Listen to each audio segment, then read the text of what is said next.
Welcome to the White House. The Medal of Honor is the highest award for valor a president can bestow.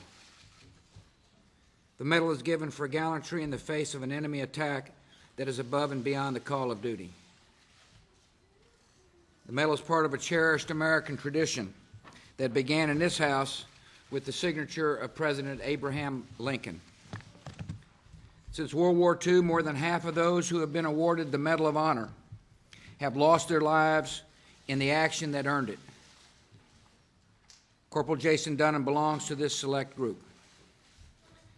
On a dusty road in western Iraq, Corporal Dunham gave his own life so that the men under his command might live. This morning, it's my privilege to recognize Corporal Dunham's devotion to the Corps and country and to present his family with the Medal of Honor.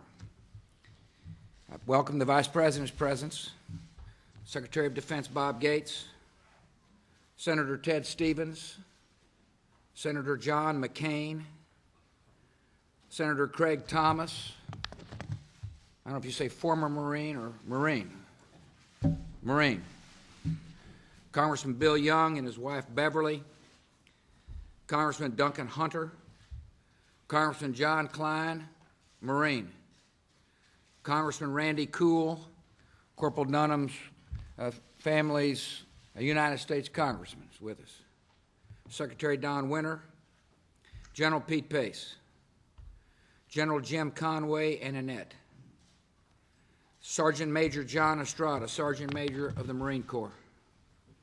I appreciate the Medal of Honor recipients who have joined us.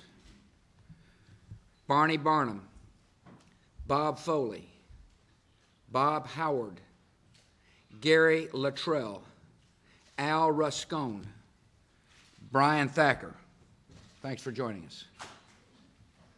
I appreciate the Dunham family who have joined us and will soon join me on this platform to receive the honor on behalf of their son.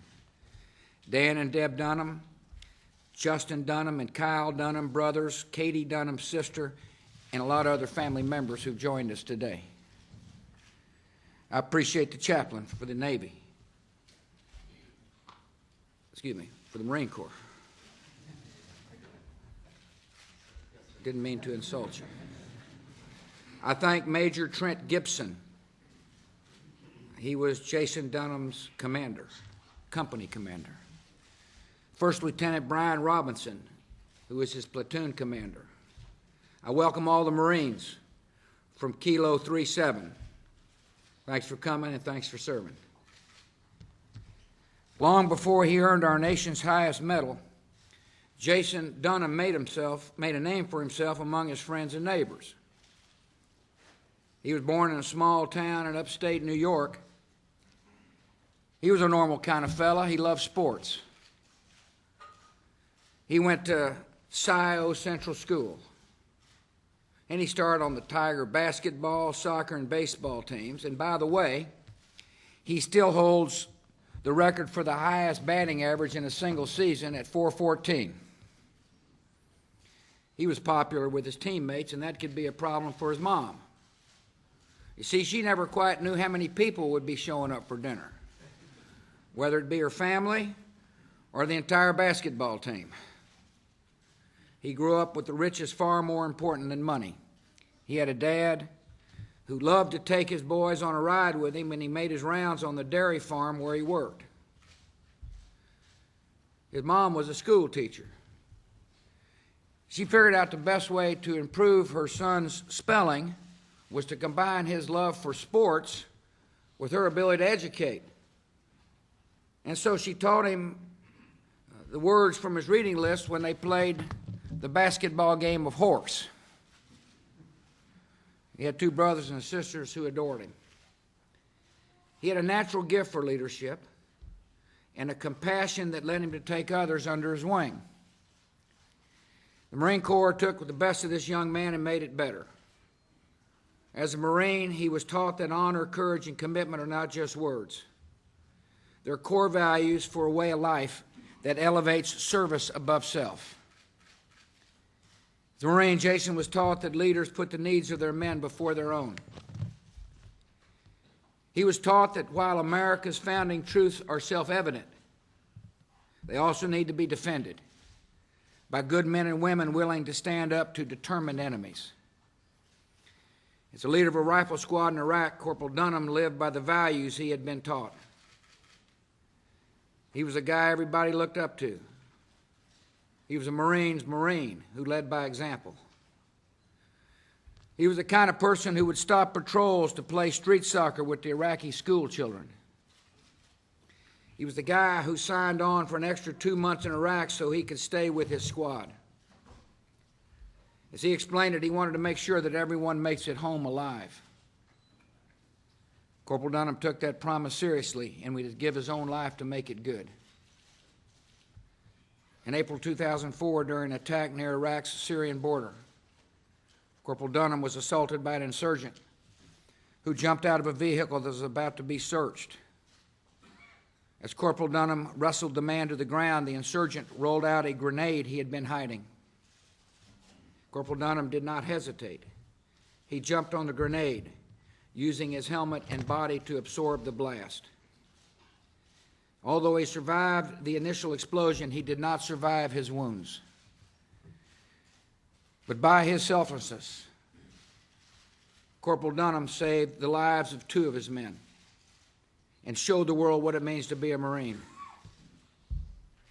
Deb Dunham calls the Marine Corps her son's second family, and she means that literally. Deb describes her son's relationship to his men this way. Jay was part guardian angel, part big brother, and all Marine. She remembers her son calling from the barracks and then passing the phone to one of his Marines saying, "I've got a guy here who just needs to talk to a mom." Now it's the Marines who comfort her. On special days like Christmas or Mother's Day or her birthday, Deb has learned the day will not pass without one of Jason's fellow Marines calling to check on her. With this medal, we pay tribute to the courage and leadership of a man who represents the best of young Americans. With this medal, we ask the God who commands us to love our neighbor as ourselves to wrap his arms around the family of Corporal Jason Dunham, a Marine who is not here today because he lived that commandment to the fullest. I now invite the Dunhams to join me on the stage. And Colonel, please read the citation.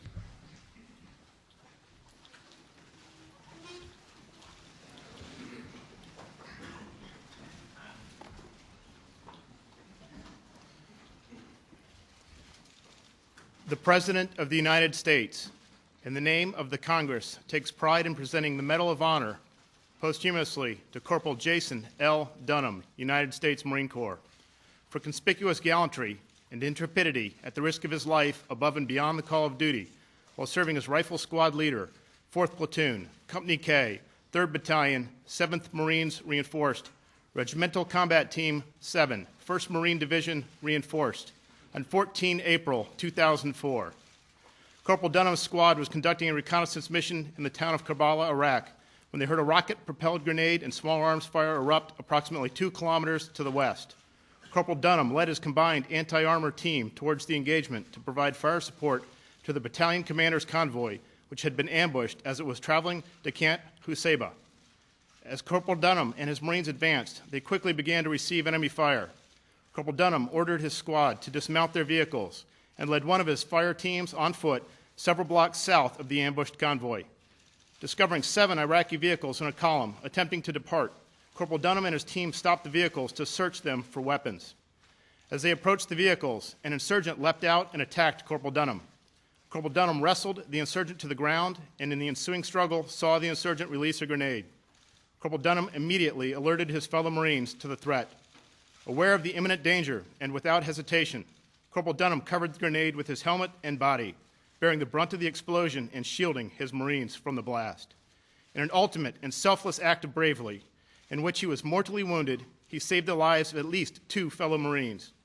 By his undaunting courage, intrepid fighting spirit, and unwavering devotion to duty, Corporal Dunham gallantly gave his life for his country, thereby reflecting great credit upon himself and upholding the highest traditions of the Marine Corps and the United States Naval Service.